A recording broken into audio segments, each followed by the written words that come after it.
इस दुनिया में काफी खतरनाक मॉन्स्टर हैं जो कि इंसानों के लिए बहुत बड़ा खतरा है। लेकिन लोगों को ऐसे मॉन्स्टर से बचाने के लिए दुनिया में कुछ खास इंसान होते हैं जिनके पास बहुत कमाल की पावर्स होती हैं और वो बैरियर भी बना सकते हैं। और ऐसे लोगों को सेंट कहा जाता है। और एक पूरे नेशन को बचाने के लिए एक सेंट का होना काफी ज्यादा जरूरी है। इसीलिए हर एक नेशन को अपना अपना एक सेंट रखना पड़ता है। और अब हम देखते हैं ग्रेटोनिया किंगडम को, जहाँ पर वर्ल्ड ही नहीं बल्कि इतिहास की सबसे स्ट्रॉन्ग सेंट रहती है, जिसका नाम है फिलिया। फिलिया को बाजार से जाते हुए लोग उसके बारे में बात करने लगते हैं। इसने ही उस मॉन्स्टर को मार के हमें बचाया है ना, क्या फिलिया ने दोबारा ये कर दिया? फिलिया सब कुछ कर सकती है लेकिन एक चीज नहीं कर सकती। तभी एक छोटा बच्चा काफी डरते हुए उसको हेलो बोलता है, लेकिन तब फिलिया काफी सीरियस एक्सप्रेशन दिखाती है और हमें पता चलता है कि फिलिया हंस नहीं सकती, यानी कि उसको स्माइल करना नहीं आता। इसी वजह से इतना स्ट्रॉन्ग होने के बावजूद सभी लोग उसको कोल्ड हार्टेड समझते हैं। तभी हम एक लड़के को देखते हैं जो कि फिलिया को देखकर शॉपकीपर से पूछता है कि आखिर ये खूबसूरत लेडी कौन है। शॉपकीपर बोलता है कि लगता है तुम इस किंगडम में नए हो, ये है हमारे वर्ल्ड की सबसे स्ट्रॉन्गेस्ट सेंट। और हमारे किंगडम के अंदर दो सेंट हैं। पहली है मिया जो कि काफी हंसमुख और काफी चेयरफुल है और उनकी काइंडनेस के कारण सब उन्हें काफी पसंद करते हैं। और ये है उनकी बड़ी बहन फिलिया जो कि वर्ल्ड नहीं पूरी हिस्ट्री की सबसे ग्रेटेस्ट सेंट है। तभी फिलिया के पास कुछ लोग आकर मदद मांगने लग जाते हैं। तब फिलिया बताती है कि मैंने उस मॉन्स्टर को पहले ही हरा दिया है। फिर वो एक बूढ़ी लेडी से कहती है कि मैंने रिचुअल कर दिया है, बारिश जल्द ही स्टार्ट हो जाएगी। शॉपकीपर उस लड़के को बताता है कि हमारा किंगडम एक रेगिस्तान की तरह है, यहाँ पर रिसोर्सेज की बहुत कमी है, लेकिन लेडी फिलिया की मदद से हमें सब कुछ प्राप्त हो जाता है। ऐसा कुछ नहीं जो वो नहीं कर सकती और इसीलिए लोग उससे डरते भी हैं कि कहीं वो उनकी जॉब न खा जाए। अब फिलिया अपने घर पहुंच जाती है, जहां उसकी मॉम उससे पूछती है कि तुम्हें आने में काफी देर हो गई, जिसके लिए फिलिया सॉरी बोलती है। लेकिन उसकी माँ उस पर काफी ज्यादा गुस्सा करने लगती है और बोलती है कि तुम्हें तो सेंट होने का कोई हक ही नहीं है। यहाँ उसकी माँ अपने छोटी बेटी और बड़ी बेटी के बीच भेदभाव करने लगती है। वो बोलती है कि मिया को देखो, वो 1 साल में ही पूरी ट्रेन हो गई और उसकी स्माइल को देखकर सब लोग काफी खुश हो जाते हैं। और वहीं तुम, जिसे तो हंसना ही नहीं आता है, तुम्हें देखकर तो लोग डर ही जाते हैं। वो ऐसे ही फिलिया को खड़ी खोटी सुनाने लगती हैं, लेकिन फिलिया को इससे घंटा फर्क नहीं पड़ता और वो बोलती है कि आप सही कह रही हैं। उससे उसकी माँ पूरी तरह से चिढ़ जाती है और बोलती है कि तुम्हारी वजह से मेरी छोटी बेटी मिया की भी रेपुटेशन पे सवाल उठते हैं। और ऐसा बोलकर वो यहाँ से चली जाती है। उनके जाते ही फिलिया थोड़ी उदास हो जाती है और बोलती है कि मेरे साथ ही ऐसा क्यों होता है? एक सेंट को अपनी सारी पावर अपने नेशन के लोगों के लिए यूज करनी होती है और मैंने यही सीखा है। मैं तो हमेशा ही कुछ अच्छा करने जाती हूँ, लेकिन लोग हमेशा उल्टा निकालते हैं। और तभी बाहर काफी तेज बारिश चालू हो जाती है और हमें पता चलता है कि फिलिया को बचपन से ही हंसना नहीं आता है और इसी वजह से एक एक कर लोग उससे दूर होते चले गए। ऐसे ही उसकी मॉम भी उसको छोड़कर अपनी छोटी बेटी पर ज्यादा ध्यान देने लगी और उसे ही प्यार करने लगी। इसके बाद हम उसी लड़के को देखते हैं जो कि अब फिलिया के बारे में काफी कुछ रिसर्च करने लगा है। इसके बाद फिलिया दोबारा मन में सोच रही होती है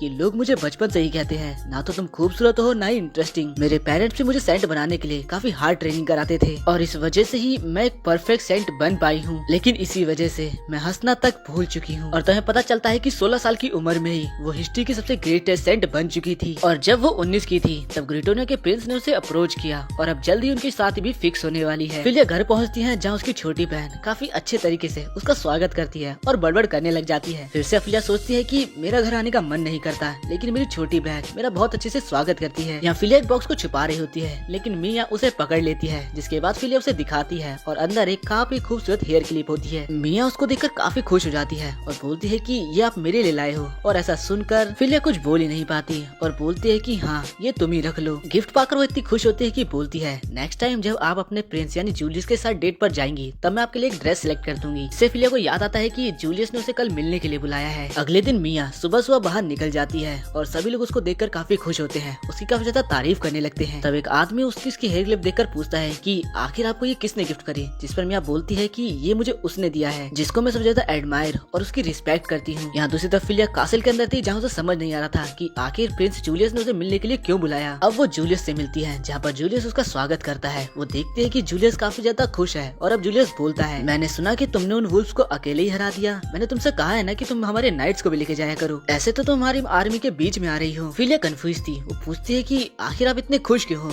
जिस पर जूलियस बोलता है, मेरे पास तुम्हारे लिए कमाल की न्यूज है। हम दोनों की जो एंगेजमेंट थी वो कैंसिल हो चुकी है। और ये सुनकर वो एकदम शॉक हो जाती है। अब जूलियस आगे बोलता है, मुझे पता है कि तुम बहुत परफेक्ट हो। तुम इतनी परफेक्ट हो कि तुमने अपने चार्म को खो दिया है। और दूसरी तो तुम्हारी बहन मिया, मैं सोचा हूँ कि उससे शादी कर लूँ, क्योंकि उसके पास काफी चार्म है जिसे हमें प्रोटेक्ट करना चाहिए। फिलिया को इससे कुछ फर्क नहीं पड़ता, लेकिन उसे कुछ समझ भी नहीं आ रहा था। जूलियस बोलता है कि अगर मुझे तुम दोनों में से चुनना पड़े तो मैं ऑब्वियसली तुम्हारी छोटी बहन को चुनूंगा। तब फिलिया बोलती है कि क्या मेरी छोटी बहन इसके लिए मानेगी? तभी यहाँ एंट्री होती है फिलिया के मदर एंड फादर की और उसका फादर बोलता है कि हमारे प्रिंस, मैं आपके ऑफर को एक्सेप्ट करता हूँ, इससे मेरी बेटी खुश ही रहेगी। करेगी और वैसे भी फिलिया से ज्यादा मिया डिजर्व करती है क्वीन बनना। ये सुनकर फिलिया बोलती है कि अगर इससे मेरी छोटी बहन खुश है तो मुझे कोई फर्क नहीं पड़ता। तब प्रिंस एक शर्त और रख देता है। वो बोलता है कि अगर तुम आसपास रहोगी तो तुम्हारी बहन थोड़ा अनकंफर्टेबल फील करेगी और मना भी कर सकती है, तो अब तुम्हें हमारे पड़ोसी किंगडम में जाना होगा। और ये सुनकर फिलिया काफी ज्यादा शॉक में होती है और बोलती है कि आखिर आप कहना क्या चाहते हो। जिस पर प्रिंस अब असली बात बोलता है। वो बताता है कि हमारे पड़ोसी राज्य का सेंट मर चुका है और उनके राजा के यहाँ से हमारे पास एक आदमी आया जिसने मुझे एक ऑफर दिया और काफी सारा पैसा भी, और ऑफर में उसने तुम्हें मांगा हमारे सेंट के रूप में, और इतने सारे रिसोर्सेज और पैसे को मैं मना नहीं कर सकता, तो मैं मान गया। यानी कि मैंने तुम्हें उस राज्य में बेच दिया है और मुझे इससे जितना भी प्रॉफिट होगा उसका 30% तेरे पेरेंट्स को मिलेगा। फिलिया बिल्कुल सदमे में थी कि उसके पेरेंट्स उसके साथ ऐसा कैसे कर सकते हैं, लेकिन यहाँ भी उसके पेरेंट्स उसे मैनिपुलेट करने लगते हैं कि फिलिया एक अच्छी लड़की है, वो जरूर मान जाएगी, वो लोगों को बचाना चाहती है, वो जरूर जाएगी। पर फिलिया पूरी तरह से टूट चुकी थी। उसके मन में बिल्कुल अंधेरा था। वो सोचती है कि मैं जितनी भी कोशिश कर लूं, लेकिन हमेशा ही तुम लोगों से दूर होती जा रही हूँ। क्या सच में मैं आप लोग की बेटी भी हूँ? आखिर मेरी खुशी किस में है और कहाँ पर है? अब रात में हम फिलिया को देखते हैं जो कि दूसरी कंट्री में जाने के लिए मान चुकी थी, क्योंकि उसका मानना है कि उसके जाने से शायद सारे लोग खुश रहेंगे। फिलिया मन में बोलती है,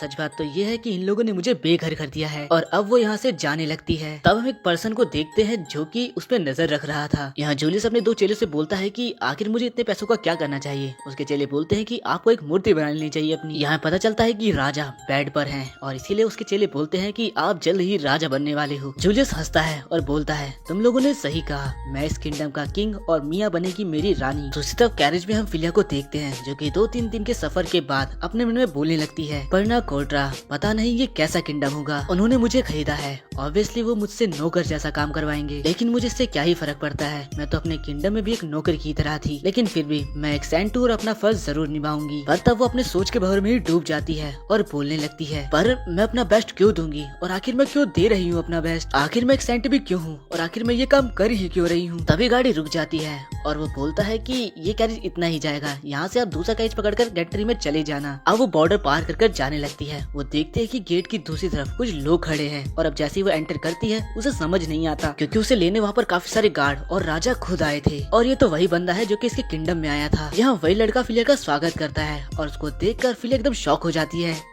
उसका वेलकम करने आए इतने सारे लोगों को देखकर फिलिया सोचने लग जाती है कि शायद इन लोगों ने मुझे इतना पैसा देकर खरीदा है तो ये लोग मेरा स्वागत करने आए हैं। पर मुझे पता है कि जैसे ही मैं चर्च में जाऊंगी तो ये लोग मुझे काफी सारा काम देने वाले हैं। पर जैसे ही वो कासल में पहुंचती है, देखते हैं कि वो लोग उसके आने के लिए वेलकम पार्टी रखे हैं। वो तो इससे एकदम हैरानी थी और उसे समझ नहीं आता कि सब लोग उसके साथ इतना अच्छा बिहेव क्यों कर रहे हैं। और यहाँ वो सारे लोग फिलिया के आने खुशी में काफी ज्यादा खुश थे। वो बोलते हैं कि आप हमारे देश आई, हमें काफी खुशी है इस बात की। फिलिया बोलती है कि ये सब तो ठीक है, आखिर मुझे करना क्या है? जिस पर वो सही बोलते हैं कि आज आपको हमारी वेलकम पार्टी में शामिल होना होगा, जिसके बाद उसको खाने के लिए काफी कुछ देते हैं। फिलिया उनसे खाने के लिए ले लेती है, उनको शुक्रिया बोलती है, लेकिन जैसे वो उसका बाइट एक खाती है उसे वो काफी पसंद आता है। तभी उसके पास वही पीले वाला बंदा आता है और बोलता है कि तो आप सैलेड खा रहे हो, वैसे ये कैसा बना है? आपको पता है वेजिटेबल्स उगाने में काफी परेशानी होती है और ये मैंने खुद उगाए हैं। फिलिया को लग रहा होता है कि ये बंदा यहाँ का कोई गार्ड है। तभी यहाँ पर एक बंदा आता है और बोलता है कि your highness Oswald, prince Oswald, आपको आपके बड़े भाई बुला रहे हैं। तभी पता चलता है कि ये बंदा असल में यहाँ का सेकंड प्रिंस है, ऑसवर्ल्ड। अब ये सुनकर तो फिलिया एकदम हैरान ही हो जाती है। अब ऑसवर्ल्ड अपना सर झुका लेता है और बोलता है कि फिलिया समा, मुझे माफ करना कि मैंने आपको खरीदने की कोशिश करी। मुझे पता है कि इससे आपके सम्मान को काफी ठेस पहुंची होगी। असल में हमारे देश की सेंट मर चुकी है और जब मेरे पास और दूसरे देश से आपके लिए ऑफर आया तो मुझे लगा कि ये तो भगवान की ही देन है। आपको हमारी वजह से अपना देश, अपना घर, अपना परिवार सब छोड़ कर आना पड़ा, लेकिन मैं वादा करता हूँ कि मैं यहाँ पर सब कुछ करूँगा ताकि आपको ये देश आपका प्यारा लगने लगे। फिलिया काफी हैरान थी और सोच रही थी, प्रिंस ऑसवर्ल्ड चाहते हैं कि मुझे ये देश अच्छा लगे, मुझे प्यारा लगे, लेकिन प्यार होता क्या है फिलिया को तो यही नहीं पता। दोनों ऐसे बातें कर ही रहे होते हैं कि तभी यहाँ पर फर्स्ट प्रिंस रेहार्ड आ जाते हैं। वो भी काफी अच्छी तरीके से फिलिया को ग्रीट करता है और उसका वेलकम करता है और फिलिया तो काफी ज्यादा हैरान थी। वो इस बात से हैरान थी कि इस कंट्री के दोनों प्रिंस मुझे यहाँ पर ग्रीट करने आए हैं। फिलिया को कैरेज दिया जाता है उसके घर जाने के लिए। कैरेज में जाते जाते फिलिया बाहर लोग की बातें सुनती है, जिससे उसे पता चलता है कि इस कंट्री की पिछली सेंट काफी ज्यादा ही दयालु थी। वो लोग फिलिया के बारे में बात करते हुए बोलते हैं कि पर ये सैंड तो काफी ज्यादा कोल्ड लगती है। अब अगली सुबह जैसे ही फिलिया उठती है, पहले वो हैरान थी, फिर उसे याद आता है कि अब तो वो दूसरी कंट्री में आ चुकी है और यहाँ वो काफी ज्यादा हैरान थी क्योंकि जो घर उसे रहने के लिए दिया गया था वो तो उसके असली घर से 3 गुना बड़ा था। फिलिया यहाँ काफी ज्यादा जल्दी उठ चुकी थी और तैयार होकर काम पर निकलने ही वाली थी। तभी यहाँ उसके पास एक मेड और एक बटलर आते हैं और दोनों ही बोलते हैं कि आखिर आप इतनी जल्दी क्यों उठ गई, अभी तो आपको और थोड़ी देर सो लेना चाहिए। तभी फिलिया उनसे दोनों से बोलती है कि मैं चाहती हूँ तुम दोनों मेरे लिए काम करो, जिससे दोनों थोड़े हैरान होते हैं। इसके बाद तीनों कैरेज में बैठकर कहीं जा रहे होते हैं। यहाँ फिलिया पर्नाकोटा के मैप को देख रही होती है, जिससे उसे पता चलता है कि ये कंट्री चारों तरफ से पहाड़ और जंगलों से घिरी हुई है और जितने ज्यादा जंगल होंगे उतने ज्यादा ही क्रीचर्स होंगे यहाँ पर। और फिर वो रियलाइज करती है कि उसके साथ मेड और बटलर आखिर क्यों आए हैं। तब वो बटलर बोलता है कि मेरा नाम है नियाल्डो और मैं आपकी रक्षा करूंगा और आपकी मदद करूंगा। और वो मेड बोलती है कि मेरा नाम है लीना और मैं भी आपकी मदद करूंगी। लीना बोलती है कि मैं आज ये देखकर हैरान हूँ कि आप आखिर इतनी जल्दी उठ कैसे गई। फिलिया बताती है कि मैं तो रोज जल्दी उठती हूँ, जिससे वो दोनों एकदम हैरान होते हैं। फिलिया आगे बोलती है कि एक सेंट का काम ही होता है कि वो अपने हर काम को परफेक्टली करे। अब बटलर से पूछता है कि आखिर आप मैप में क्या देख रही हैं, जिसमें फिलिया उसे बताती है कि मैं मैप में देख रही हूँ कि सबसे खतरनाक फॉरेस्ट कौन सा है, जहाँ पर सबसे ज्यादा क्रीचर्स होंगे। और यहाँ सबसे खतरनाक जगह नॉर्थ में थी, जहाँ पर मॉन्स्टर के कारण वहाँ के जंगल का वेदर भी बिल्कुल बदला हुआ था, वहाँ की एयर में पॉइजन मिला हुआ था। फिलिया दोनों को सतर्क रहने के लिए बोलती है, पर फिर वो दोनों वेपन निकालते हुए बोलते हैं कि हमें आपकी सेफ्टी के लिए ट्रेन किया गया है। पर ये देखकर फिलिया को लगता है कि शायद ये दोनों मेरे पे नजर रख रहे हैं कि मैं अपना काम सही से कर भी रही हूँ कि नहीं। यहाँ लीना उस बटलर से पूछती है कि आप तो पिछले सैंड के भी बॉडी गार्ड थे ना, तो आखिर वो मुझे बता सकते हैं कि ये लोग बैरियर क्यों बनाते हैं। बटलर बताता है कि सैंड लोग असल में गॉड से प्रेयर करते हैं, जिससे उन्हें होलीनेस मिलती है और वो बैरियर भी क्रिएट कर पाते हैं। उन सबको पिलर्स को कलेक्ट करना रहता है और जितने ज्यादा पिलर्स होंगे उतना ही स्ट्रॉन्ग बैरियर बनेगा और जितने ज्यादा वो बैरियर्स बनाएंगी उतना ज्यादा ही मॉन्स्टर वीक पड़ते जाएंगे। और एक सैंड को एक पिलर बनाने में कम से कम 10 घंटे लग जाते हैं, क्योंकि उसके अंदर उनकी मेंटल हेल्थ और फिजिकल हेल्थ दोनों ही लग जाती है। इसी वजह से अगर वो एक दिन में एक पिलर बनाती हैं तो वही काफी रहेगा और इसीलिए हमें उनकी सेफ्टी का ध्यान रखना होता है। लेकिन तभी वहाँ पर फिलिया अपना एक लाइट पिलर बनाकर आ भी जाती है, जो देखकर वो दोनों एकदम हैरान ही हो जाते हैं। बटलर बोलने लगता है कि 30 मिनट, बस 30 मिनट में आपने एक बैरियर बना भी दिया, मतलब पिलर। फिलिया बोलते है कि हाँ अब जल्दी चलो, हमें 7 ऐसे ही और बनाने हैं। और इसके अगले सीन हम देखते हैं कि फिलिया लगातार एक के बाद एक पिलर बनाती ही जा रही थी। इतने सारे पिलर्स के कारण बैरियर काफी ज्यादा ही स्ट्रॉन्ग हो चुका था और मॉन्स्टर्स वीक पड़ने लगे थे, जिस कारण एयर भी पूरी तरह से क्लीन हो चुकी थी और वेदर भी चेंज हो गया था। बटलर बोलता है कि आज आपने काफी ज्यादा काम कर लिया, तो चलिए अब आराम करते हैं। लेकिन फिलिया को तो यहाँ पर कुछ और भी काम करने थे, इससे वो दोनों काफी ज्यादा हैरान थे। अब में रात का सीन दिखाया जाता है, जहाँ पर फिलिया बोलती है, मुझे माफ करना कि आप दोनों को मेरी वजह से इतना ज्यादा हार्ड वर्क करना पड़ा। पर वो दोनों इस हार्ड वर्क के लिए भी उसका शुक्रिया करते हैं। पर मन में दोनों सोच रहे थे कि आज पूरे दिन में फिलिया सामने तो रेस्ट किया ही नहीं। तभी फिलिया बोलती है कि मुझे आज काफी सारा काम करना था और ऊपर से प्रिंस ऑसवाल्ड ने कहा था कि बारिश नहीं हो रही, तो मुझे उसके लिए भी रिचुअल्स करना था, पर तुम दोनों की वजह से मैं वो कर ही नहीं पाई। और फिलिया मन में सोचती है, मुझे यकीन नहीं होता इन दोनों ने मुझसे भीख मांगी ताकि मैं रुक जाऊं और रेस्ट कर लूं। तब बटलर कहता है कि ये पहले ही पिछले सैंड के मुकाबले 3 गुना काम कर चुकी हैं। ऊपर से मेडिसिन के फॉर्मूले को भी जान रही थी और ऊपर से जाते जाते तो ये ब्लूप्रिंट्स भी बना रही थी। तभी लीना फिलिया से बोलती है, लेकिन एक सैंड का ये तो काम ही नहीं है। और तब फिलिया काफी हैरानी से बोलती है, क्या सच में? फिलिया काफी उदास हो जाती है और उन्हें सोचने लगती है कि मैंने तो बचपन से बस यही सीखा है कि एक कंट्री के लिए उसके सैंड को ही सब कुछ करना होता है। हर एक सिचुएशन के लिए हमें ट्रेन किया गया है, एक सैंड को इसी के लिए ट्रेन किया जाता है। और वो सोचने लगती है कि मैं हमेशा ही प्रिंस जूलियस के लिए नई नई मेडिसिन की खोज करती थी, लेकिन इसके बदले वो हमेशा ही फिलिया को नीचा दिखाता था। वो हमेशा ही फिलिया को उसकी औकात में रहने के लिए बोलता था। अब बटलर फिलिया से रिक्वेस्ट करते हुए बोलता है, फिलिया समा, मैं चाहता हूँ कि कल आप रेस्ट करें। रेस्ट का नाम सुनकर फिलिया हैरान हो जाती है और फिलिया को हैरान देखकर लीना हैरान हो जाती है और सोचती है कि मुझे तो नहीं लगता इन्होंने आज से पहले रेस्ट का नाम भी सुना है। और फिर बटलर वो दोनों एक साथ ही बोलते हैं कि लेडी फिलिया, आपकी हेल्थ ज्यादा जरूरी है, इस कंट्री से भी ज्यादा। वो दोनों ही फिलिया से बोलते हैं कि आपको हमेशा ही अपना ध्यान रखना चाहिए। ये सुनकर फिलिया हैरान थी और मन में सोचने लगती है कि ये तो वो बात बोल रहे हैं जो मेरे पेरेंट्स मुझसे कभी नहीं बोलते। और फिलिया बोलती है कि नहीं, इस कंट्री के चारों तरफ मॉन्स्टर्स का साया है, कल हम नॉर्थ और ईस्ट साइड जाकर पिलर्स से बैरियर बनाएंगे। अब दोनों बाहर आ जाते हैं, जहाँ पर लीना बटलर से बोलती है, लेडी फिलिया काफी ज्यादा हार्ड वर्क करती है, वो काफी ज्यादा ईमानदार भी है और काफी ज्यादा क्लमजी भी है और साथ ही वो काफी ज्यादा क्यूट है, लेकिन कुछ तो गड़बड़ है। तब बटलर बताता है कि मैंने सुना है कि जब वो इस कंट्री में आई थी तब उन्हें छोड़ने एक भी गार्ड नहीं आया था और ऊपर से उन्हें बॉर्डर से काफी दूर छोड़ा गया था। लीना बोलती है कि ये तो काफी ज्यादा अजीब है, वो एक सेंट है जो कि नोबल के बराबर होता है, पर मुझे लगता है कि पिछले किंगडम में उनको बिल्कुल भी अच्छे से ट्रीट नहीं किया जाता था, लेकिन अब मैं चाहूंगी कि वो हमेशा अपने आप को इम्पोर्टेंट दे और अब से मैं उनका काफी काफी ज्यादा ख्याल रखूंगी। अगले दिन मार्केट में ऑसवर्ल्ड घूम रहा होता है, तभी वो जनता के मुंह से सुनता है कि वो लोग सेंट की काफी ज्यादा तारीफ कर रहे हैं। बोलते हैं कि नए सेंट तो काफी अच्छा काम कर रही है, उसने एक ही दिन में वेदर को ठीक कर दिया और सब्जियां काफी अच्छे से उग रही हैं। अपनी जनता को खुश देखकर ऑसवर्ल्ड खुद खुश हो जाता है। दूसरी तरफ मिया को देखते हैं जो कि बोलती है कि मैं अपनी बड़ी दीदी को काफी एडमायर करती हूँ, उनके पास काफी ज्यादा नॉलेज है, मैं उनके रास्ते पर चलूँ तब भी उनकी जितनी परफेक्ट नहीं बन सकती, मैं उन्हें काफी पसंद करती हूँ। पर एक दिन ऐसे ही वो बिना बताए मुझे छोड़कर चली गई। प्रेजेंट टाइम में हम मिया को देखते हैं जो कि मॉन्स्टर से लड़ रही होती है, लेकिन वो काफी ज्यादा लोनली और कमजोर फील कर रही होती है क्योंकि शायद उसके पास उसकी दीदी नहीं है। दूसरी तरफ जूलियस को उसके गार्ड आकर बताते हैं कि मॉन्स्टर्स हमारी कंट्री पर आने वाले हैं। जूलियस बोलता है कि गार्ड क्या कर रहे हैं, तभी गार्ड बोलता है कि उन लोगों ने आज तक मॉन्स्टर से लड़ा ही नहीं है, ये सारा काम तो फिलिया समा करती थी। तभी जूलियस काफी गुस्से में बोलता है मुझे कुछ नहीं पता, चाहे कितना भी पैसा लग जाए, चाहे कितने भी सिपाही लग जाए, मगर उन गंदे मॉन्स्टर्स को मेरे कासल की तरफ आने भी मत देना, उन सबको मार डालो। हमें पता चलता है कि फिलिया के जाने के बाद इस कंट्री की हालत दिन ब दिन खराब होती जा रही है, लेकिन अभी भी उनके पास एक होप है जो कि मिया है। लेकिन यह मिया तो काफी ज्यादा लोनली फील कर रही थी क्योंकि उसकी दीदी उसे छोड़कर जा चुकी है बगल वाली कंट्री में ही। और जब उसने ये बात अपने पेरेंट्स से पूछी तो उन्होंने कहा कि ये उसकी ही चॉइस थी कि वो बगल वाली कंट्री में जाएगी। मिया ये सब सोचकर काफी ज्यादा गुस्सा हो रही होती है और बोलती है कि मुझे नहीं पता कि ये मेरी दीदी के साथ किसने किया, मुझे उनसे किसने अलग किया, पर ये जिसने भी किया है मैं उसे बिल्कुल नहीं छोड़ने वाली।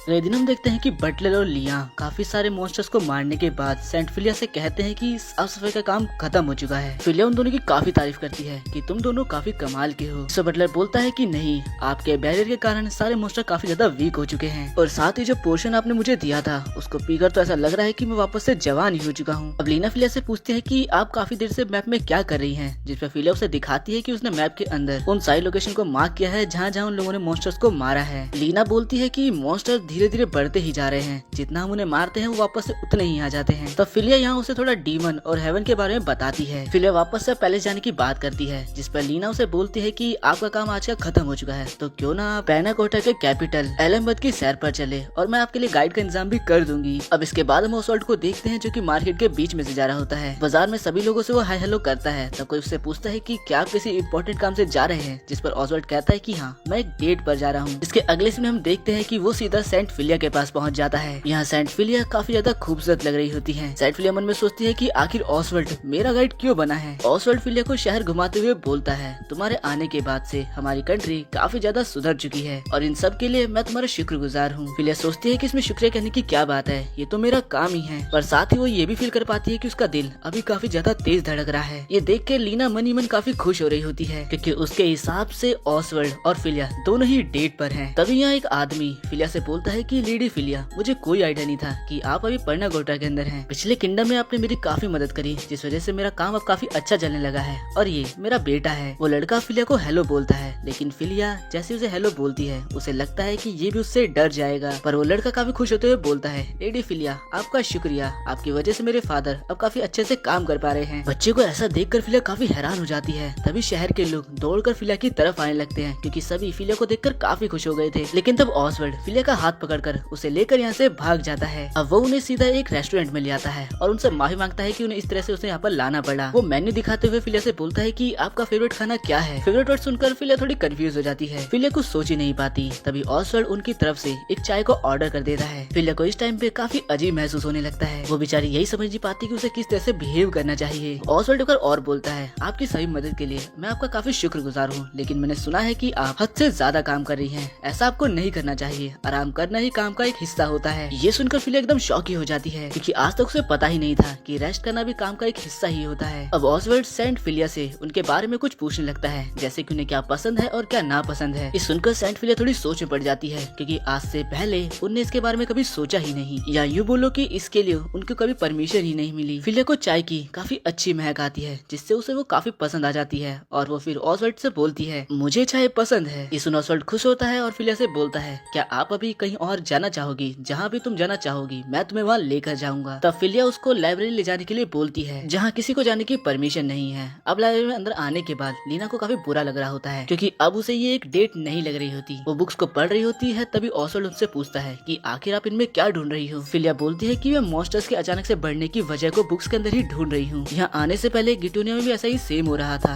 मैंने वहाँ की हिस्ट्रीज में पढ़ा था और तुम्हारी यहाँ की बुक्स में भी कुछ ऐसा ही लिखा है। और अगर मेरी थ्योरी बिल्कुल ठीक है तो इसका मतलब डीमन वर्ल्ड धरती के काफी करीब आते जा रहा है। ऑसवर्ल्ड ये समझ नहीं पाता, तब फिलिया उसे काफी डिटेल्स में सब कुछ समझाने लगती है कि 400 साल पहले भी डीमन वर्ल्ड धरती के काफी करीब आ गया था और सारे मॉन्स्टर्स धरती पर आने लगे थे और इसका फायदा उठाकर द आर्क डीमन एस्मोसिस भी वहाँ से बाहर आ गया था और इसकी वजह से इंसान, जानवर और काफी सारे किंगडम अपने अंत के करीब आ चुके थे। पर तब एक सेंट आगे आई और उसने उस डीमन आर्क एस्मोसिस का सामना किया और उस सेंट का नाम था फियाना ईस्टफील्ड और उनको ही आर्क सेंट फियाना के नाम से जाना जाता है। फियाना ने काफी बड़े बड़े वॉरियर बनाए जिस कारण सारे मॉन्स्टर्स तबाह हो गए, लेकिन एस्मोडियस जिसको कि तबाह नहीं किया जा सकता था, फियाना ने उसकी सोल को निकालकर कहीं सील कर दिया और उस जंग के बाद से दुनिया में आज तक शांति बनी हुई है। फिर इसके बाद ऑसवर्ल्ड ने सेंट फिलिया की सारी बातें सुनने के बाद एक जरूरी सभा बुलाई, पर सारे बड़े ऑफिशियल सेंट फिलिया की इस थ्योरी के साथ जाने से मना कर रहे थे और उनको इसके लिए मना करने लगते हैं। लेकिन ऑसवर्ल्ड सेंट फिलिया का साथ देता है और कहता है कि हम इस मुसीबत से निपटने के लिए अपनी मिलिट्री का बजट बढ़ाएंगे। पर सारे ऑफिशियल्स बताते हैं कि बजट तो पहले से ही टाइट है, पर ऑसवर्ल्ड कहता है कि हमें सेंट फिलिया की बात को मानना चाहिए और इनका साथ देना चाहिए। चिंता मत करो, मैं भाई और फादर से भी बात कर लूंगा। इसके बाद मिलिट्री वाले सेंट फिलिया को अपना शॉर्ट टर्म प्लान दिखाते हुए बोलते हैं कि क्या इससे काम बन जाएगा, लेकिन फिलिया कहते हैं कि इससे काम नहीं बनेगा, बल्कि इससे काफी सारी जाने ही जाएंगी। हमें एक ग्रेट प्यूरिफिकेशन सर्कल बनाना चाहिए किंगडम के चारों ओर। ये सुनकर सभी हैरान हो जाते हैं और तब चर्च का वो आदमी बोलता है ये तो एक एशियंट रिचुअल है और इसको परफॉर्म करने के लिए हमें एशियंट लैंग्वेज भी आनी चाहिए। तब फिलिया कहती है कि मैं इसे परफॉर्म कर लूंगी, लेकिन इसमें एक दिक्कत है, इसे परफॉर्म करने के लिए मुझे बिल्कुल सेंटर में रहना होगा और फिर मैं किंगडम के बाहर नहीं जा पाऊंगी और वो सारे काम नहीं कर पाऊंगी जो एक सेंट के तौर पर मुझे करने चाहिए। पर ऑसवर्ल्ड कहता है कि तुम अपनी बाकी ड्यूटीज के लिए चिंता मत करो, तुम बस इसके लिए काम करो, ये बिल्कुल परफेक्ट है। और अब शाम में ऑसवर्ल्ड देखता है कि फिलिया थोड़ी परेशान है। ऑसवर्ल्ड के पूछने पर फिलिया बताती है कि वो अपनी बहन मिया के लिए थोड़ी चिंतित है। मिया भले ही एक कमाल की सेंट है, लेकिन उसे एशियंट लैंग्वेज बिल्कुल भी नहीं आती है, जिस वजह से वो इस ग्रेट प्यूरिफिकेशन सर्कल को परफॉर्म कर ही नहीं पाएगी। ऑसवर्ल्ड बोलता है कि मैं आपकी बात को समझ रहा हूँ, बड़ी बहन होने के नाते आपको उसकी चिंता तो होगी ही, आप चाहो तो अपनी छोटी बहन की मदद भी कर सकती हो। इसके बाद फिलिया मिया को एक लेटर लिखकर भेज देती है। दूसरी तरफ गिटोनिया के अंदर मिया फिलिया के जाने की बात को लेकर ही सोच रही है और ऐसे ही एक दिन जूलियस उसे प्रपोज कर देता है शादी के लिए। इस पर मिया सोचती है कि इसने हाल ही में अपनी फियांसे को खोया है और ये इतनी जल्दी दूसरी लड़की को प्रपोज भी कर रहा है, सच में ही निहायती घटिया आदमी है। पर मुझे जानना है कि मेरी बहन मुझे छोड़कर क्यों गई, इसके लिए मुझे ये करना ही होगा। इसके बाद वो जूलियस से बोलती है कि योर हाइनेस मुझे इसको सोचने के लिए थोड़ा समय दीजिए। जूलियस के दिल मान जाता है और बोलता है कि शायद मैं ही थोड़ी जल्दी कर रहा हूँ। मिया अपनी इन्वेस्टिगेशन चालू कर देती है जिसमें से पता चलता है कि उसके पेरेंट्स के पास काफी सारा पैसा आ चुका है। यहाँ दूसरी तरफ जो लेटर फिलिया ने मिया के लिए लिखा था वो उसके पेरेंट्स को मिलता है और वो उसे जला देते हैं। अब मिया एक दिन ऐसे ही जा रही होती है, तभी वो जूलियस के सलाहकारों को आपस में बात करते हुए सुनती है। वो सब आपस में यही बातें कर रहे होते हैं कि कैसे उन्होंने लेडी फिलिया को यहाँ से बाहर निकाल दिया। सुनने के बाद मिया को सब कुछ पता चल जाता है कि जूलियस के साथ साथ उसके पेरेंट्स भी इसमें शामिल हैं। अब ऐसे ही एक दिन जूलियस और मिया बात कर रहे होते हैं, तभी मिया उनसे बोलती है योर हाइनेस क्या सच में मेरी बहन खुद से ही किंगडम को छोड़कर जा चुकी है। जूलियस बोलता है कि मैं आपको कितनी बार बताऊं कि फिलिया ने मुझसे एंगेजमेंट तोड़कर और फिर ग्रिटोनिया को छोड़कर पैना कोर्टा चली गई और आखिर तुम मुझसे क्या ही एक्सपेक्ट कर सकती हो, वो सिर्फ अपने पावर्स को शो करने के लिए भरती है। मिया झूठे मुंह से बोलते हैं कि आप सही कह रहे हो योर हाइनेस और मैं आपसे शादी करने के लिए मानती हूँ। जूलियस काफी खुश हो जाता है। तब मिया मन ही मन बोलती है एक बार मैं तुम्हें काफी ज्यादा खुशी दे दूंगी और अगले ही पल मैं तुम्हें धोखा दे दूंगी, क्योंकि तुमने भी मेरी बहन के साथ यही करा है। अब मिया फिलिया को एक लेटर लिखती है जिसमें वो बताती है कि गिटोनिया के फॉरेस्ट में मॉन्स्टर्स बढ़ते ही जा रहे हैं, मुझे आपकी गाइडेंस की जरूरत है क्योंकि मैं जूलियस पर भरोसा नहीं कर सकती, क्योंकि प्रिंस जूलियस को इससे कोई फर्क नहीं पड़ता। फिर वो मन में सोचने लगती है कि क्या मेरी बड़ी बहन ये सब कुछ अकेले संभाल रही थी, ऐसा ही रहा होगा, वरना मैंने उसके मुँह से जरूर कुछ न कुछ सुना होता। और क्या मेरे लेटर लिखने का कोई मतलब भी है, उन्होंने वहाँ से कुछ भी नहीं भेजा, नहीं शायद उनके पास कोई साधन ही नहीं है। वो लेटर में ये भी लिखती है कि मैं आशा करती हूँ कि आप वहाँ पर भी सफर ना कर रही हो और कोई ना कोई आपके पक्ष में जरूर हो। दूसरी तरफ पन्ना कोर्टा में पैलेस को देखते हैं जहाँ पर काफी सारे लोग की भीड़ जमा है। सभी लोग यहाँ फिलिया को देखने आए हैं, जिससे फिलिया को अजीब भी लग रहा है। और यहाँ पर प्रिंस ओसवाल्ड उनसे माफी मांगते हुए बोलते हैं कि मुझे लगा कि ये बहुत अच्छा तरीका रहेगा लोगों को आपसे इंट्रोड्यूस कराने का। अब तभी यहाँ पर प्रिंस ओसवाल्ड के बड़े भाई आ जाते हैं और वो फिलिया से बोलते हैं कि मैं देख सकता हूँ कि आप कितना अच्छा काम कर रही हो, मतलब आपको यहाँ पर लाना मेरे भाई का बहुत अच्छा डिसीजन था। वो बात कर ही रहे होते हैं कि तभी एक आदमी आकर फिलिया से बोलता है कि फॉरेस्ट में सारी चीजें तैयार हैं। ये सुन फिलिया जाने लगती है तभी प्रिंस ओसवाल्ड पीछे से बोलते हैं, सेंट फिलिया, मैं अपने देश की जिम्मेदारी आपके हाथों में छोड़ता हूँ। और अब फिलिया चलते चलते सोचने लग जाती है कि ये देश काफी अच्छा है, यहाँ के लोग काफी ज्यादा अच्छे हैं। मैंने भले यहाँ जन्म नहीं लिया लेकिन मैं इनको बचाना चाहती हूँ। मैं पर्नाकोटा की सेंट रहना चाहती हूँ। अब फिलिया अपना काम करते हुए गॉड से प्रे करना चालू कर देती है, जिससे उसके अगल बगल एक लाइट सी चमकने लगती है और अब पूरे किंगडम में एक प्रोटेक्टिव बैरियर बन जाता है। फिलिया सोचती है कि मेरा काम खत्म हुआ, तभी उसके कान में एक मॉन्स्टर की आवाज आती है, तो मुझे मिली गई। फिलिया डर से सोचती है कि आखिर ये क्या था, पर वहाँ खड़े सभी लोग उसको चीयर करने लगते हैं। सभी तारीफ करने लगते हैं कि सेंट फिलिया ने हमें बचा लिया, वो कितनी कमाल की है। अब लीना जब बाहर जा रही होती है तभी सभी लोग उसको कुछ न कुछ पकड़ा देते हैं सेंट फिलिया के लिए। अब लीना वापस से पैलेस पहुँचती है। वो देखती है कि फिलिया दोबारा से काम कर रही है। उन्हें सुनाने लगती है कि मैंने आपसे कहा था कि आपको आराम करना चाहिए। तब फिलिया बंद कर देती है और बोलती है कि मुझे समझ नहीं आ रहा कि अब मैं करूँ क्या। तब लीना उससे पूछती है कि क्या आपकी कोई हॉबी नहीं है, जो सुनकर वो तो हैरान हो जाती है। लीना भी समझ जाती है। फिर वो बोलती है, तो क्यों ना हम एक वॉक पर चलें। लेकिन फिर वो ये सोचकर मना कर देती है कि सभी लोग उन्हें घेर लेंगे। लीना उनसे फिशिंग का आइडिया भी बोलती है, लेकिन वो सुनकर तो सेंट एकदम हैरान ही हो जाती है। तब लीना उनसे पूछती है कि क्या आपको पढ़ना पसंद है, जिस पर सेंट फिलिया बोलती है कि हाँ, मुझे नई नई साइंटिफिक नॉलेज को पढ़ना काफी ज्यादा पसंद है। लीना बोलती है कि मुझे भी पढ़ना पसंद है और रोमांटिक नॉवेल्स तो मेरी फेवरेट है। ये सुनकर फिलिया एकदम सरप्राइज हो जाती है, जिस पर लीना बोलती है कि क्या आपको ये भी नहीं पता। फिलिया बोलती है कि नहीं, मैंने आज तक ऐसा कुछ पढ़ा ही नहीं। जिस पर लीना बोलती है कि क्या आपको रोमांस में इंटरेस्ट नहीं है। फिलिया बोलती है ऐसा नहीं है,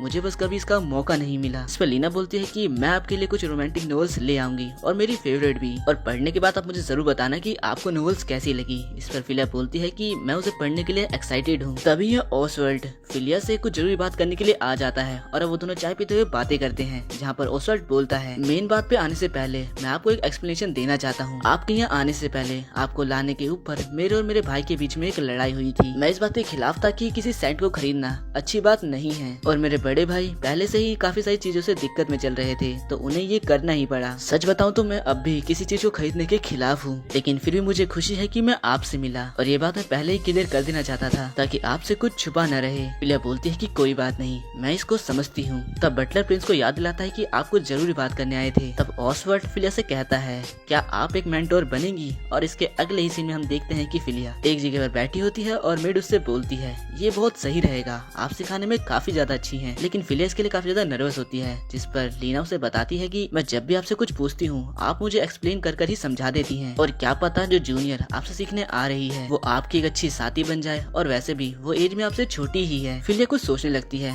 तभी लीना उससे पूछती है कि आप क्या सोची हैं, जिसमें फिलिया बताती है कि मैंने अपनी छोटी बहन को एक लेटर लिखा था, लेकिन अब तक कोई रिस्पॉन्स आया ही नहीं। तब बटलर बोलता है कि मैं इसके बारे में पता करता हूँ। अब लीना फिलिया को कुछ खाने के लिए देती है, जिसे खाकर फिलिया बोलती है, ये काफी अच्छा बना है। ये सुनकर बटलर और मुस्कुराते हैं, जिसे फिलिया पूछती है कि आखिर तुम क्यों मुस्कुरा रही हो। लीना बताती है कि आपको याद नहीं है, पर जब आप यहाँ आई थी तब आप ऐसा कुछ भी नहीं बोलती थी, पर अब धीरे धीरे आप चीजों की प्रशंसा करने लगी हैं। इससे फिलिया भी थोड़ी हैरान थी। लीना बताते हैं कि आपने नोटिस नहीं किया होगा, पर ये सारा खाना बटलर ने बनाया है। फिलिया इसका शुक्रिया करती है, लेकिन बटलर बताता है कि इसमें मेरा ही हाथ नहीं है। टेबल पर आपको जितना भी खाना दिख रहा है ये सभी यहाँ के लोगों ने हमें दिया है आपके लिए। ये सुनकर फिलिया सोचने लगती है, लोगों के साथ बुक को एक्सचेंज करना और सबके साथ खाना। मैं काफी लंबे समय से अकेली थी, तो इन चीजों के बारे में मैंने कभी सोचा ही नहीं, और ना ही मुझे इसका एक्सपीरियंस है। इसके बाद वो बटलर और लीना को सभी चीजों के लिए शुक्रिया बोलती है। अब अगले सीन में लीना रूम के अंदर आती है फिलिया के लिए मिया का लेटर लेकर। फिलिया उसको पढ़ लेती है, और अगले सीन में बटलर बोलता है, इसका क्या मतलब है। आप कह रही हैं कि आपने लेटर भेजा था लेकिन उनको मिला ही नहीं। फिलिया बताती कि हाँ, इस लेटर में यही लिखा है कि मेरी तरफ से उसे कोई लेटर ही नहीं मिला, तभी वो ये लिख रही है। तो बटलर बोलता है कि मैंने संदेश वाले से पता किया था, उसने लेटर आपके घर तक पहुंचाया था। फिलिया समझ जाती है और बोलती है कि लेटर मिया के हाथ लगने से पहले मेरे पेरेंट्स ने उसे डिस्ट्रॉय कर दिया। वो लोग मिया और मेरे बीच में कोई भी कनेक्शन नहीं रहने देना चाहते। बटलर कहता है कि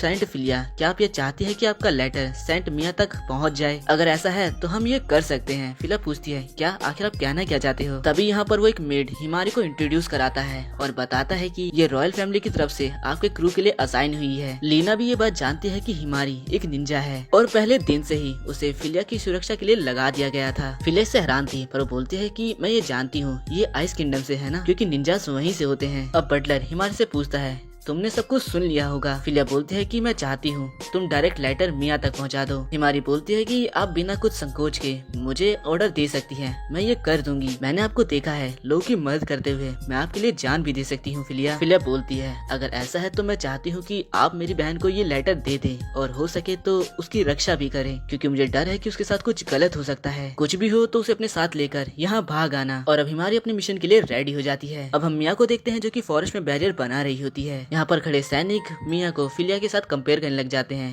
कि ये तो कुछ ज्यादा ही अच्छा काम कर रही है, आपकी रक्षा करने के लिए तो हम जान भी दे सकते हैं। मिया कहती है कि ये लोग क्या कह रहे हैं, माना कि मैं काम तेजी से कर रही हूँ लेकिन मेरा बैरियर मेरी बहन के बैरियर के मुकाबले काफी कमजोर है। अगर एक साथ काफी सारे मॉन्स्टर ने अटैक किया तो ये टूट जाएगा। ये लोग इस बात को नहीं समझेंगे। अभी मिया अपने सामने काफी सारे मॉन्स्टर्स को देखती है और सोचती है कि मैंने ये नोटिस कैसे नहीं किया। वो सभी को यहाँ से भाग जाने के लिए कहती है और बोलती है मैं ये संभाल लूंगी। मिया अपने पावर से काफी मुश्किल से सामने खड़े सभी मॉन्स्टर्स को मार देती है और सोचती है देखो कौन किसकी रक्षा कर रहा है। वो नीचे गिरने वाली होती है पर तभी हिमारी उसे पकड़ लेती है। अब वो मिया को लेटर देती है जो कि फिलिया ने लिखा था। मिया उससे पूछती है कि क्या मेरी बहन सही है। हिमारी बोलती है कि मेरी मालकिन फिलिया जी बहुत ज्यादा सही हैं। वो भले ही हमारे देश की नहीं है लेकिन वो हमारे देश की जान है, हम उनके लिए कुछ भी कर सकते हैं। ये सुनकर मिया को काफी खुशी होती है। वो सोचती है कि फाइनली मेरी बड़ी बहन ने कुछ अच्छा पा ही लिया। अब मिया बोलती है कि मैं रात को दरवाजा खुला छोड़ूंगी, मुझे आपसे कुछ जरूरी बात करनी है। हिमारी इसके लिए मान जाती है और यहाँ से चली जाती है। और अब रात में हिमारी सीक्रेटली मिया के कमरे में पहुँच जाती है। मिया इससे हैरान थी। उसे पता चलता है कि हिमारी एक निंजा है। हिमारी उससे पूछती है कि क्या आपने लेटर पढ़ लिया, जिसमें मिया बोलती है कि मैंने इसे बहुत बार पढ़ा और अब मुझे समझ में आ चुका है कि इस मुसीबत से कैसे निपटना है। वैसे मेरी बहन ने वो प्राचीन रिचुअल किया, काश मैं वो देख पाती। मैं ये रिचुअल कर तो लूंगी पर ये आसान नहीं होने वाला। हिमारी बोलती है कि वो भी इसके बारे में चिंता करती है। मिया बताती है कि यहाँ का प्रिंस सिर्फ अपने बारे में सोचता है, उसे आते हुए इतनी बड़ी मुसीबत नहीं दिखाई दे रही। तब हिमारी बोलती है कि मेरे लिए एक व्यक्ति को पर्नाकोटा ले जाना कोई मुश्किल काम नहीं है और सेंट फिलिया का कहना है कि आप यहाँ सुरक्षित नहीं हो, तो क्या आप मेरे साथ यहाँ जाना चाहोगी। मिया सोचने लगते है कि अगर मैं इसका हाथ पकड़ लूं तो मैं अपनी बहन से मिल पाऊंगी, इस देश से दूर चल जाऊंगी जिसने मेरी दीदी को निकाला है। क्या मुझे ये करना चाहिए। अब मिया अपनी बहन से मिलेगी या नहीं मिलेगी ये तो हम अगले पार्ट में देखेंगे।